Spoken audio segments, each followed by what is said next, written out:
Coba renungkan, apakah diri ini sesuai dengan harapan orang tua?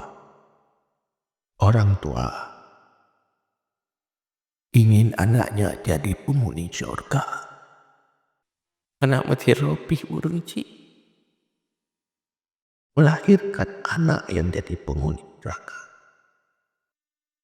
Cukup menderita hati orang tua kalau darah dagingnya jadi di neraka. Mereka berjuang mencari nafkah untuk menitipkan anaknya di jalan surga, mencari ilmu pengetahuan agama. Pertama, yang perlu sadari, bahkan kurang si anak giyu adanya utang. Anak giyu sampah tungo. Rela berpisah dengan anak gedidik pesantren Mbak Daya.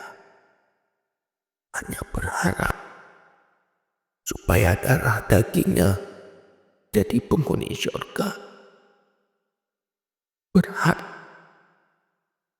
tapi anak lo juga penghuni neraka ya apa? Itulah doa-doa orang tua yang anak tidak menyadari. Pada satu saat, coba bayangkan mandum-mandum danyo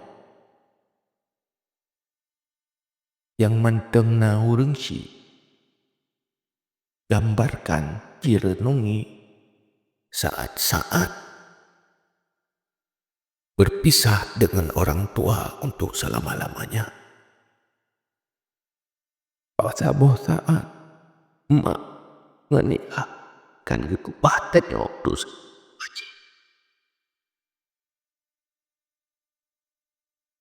anak lima kali ayah. Pak saboh saat anu akan berpisah.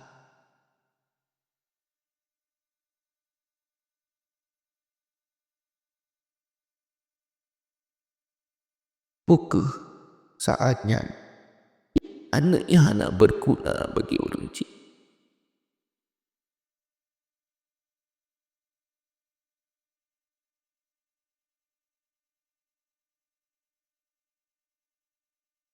Berdoa apa Allah?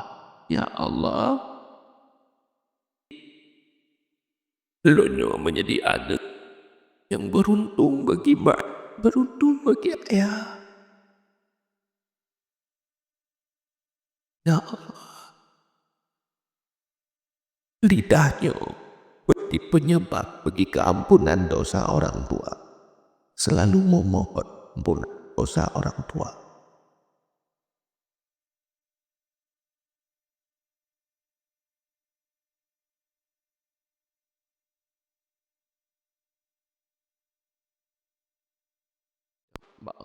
Ya Allah, Tepampu upena kesalahan cilung ya Allah.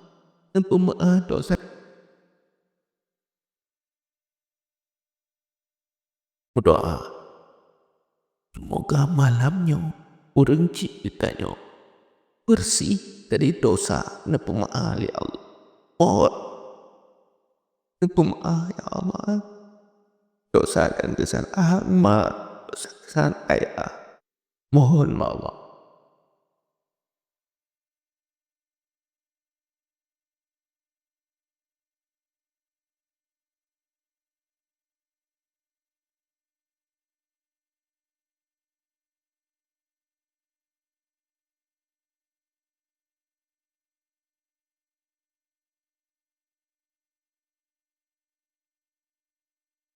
Melaki Allah ya Allah.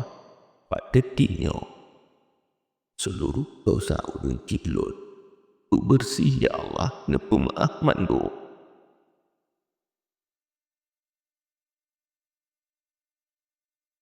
Orang citanya ya kau Allah. Punya tenaga asal beli Allah dalam kubur bak malamnya. Nanti Allah ada pemaafnya.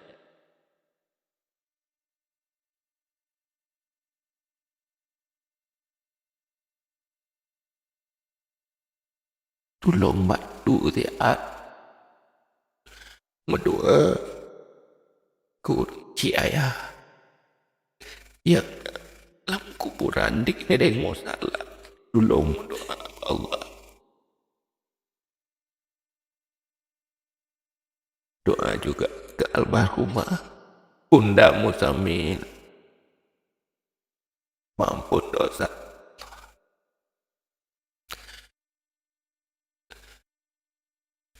Semoga malamnya terampuni dosa.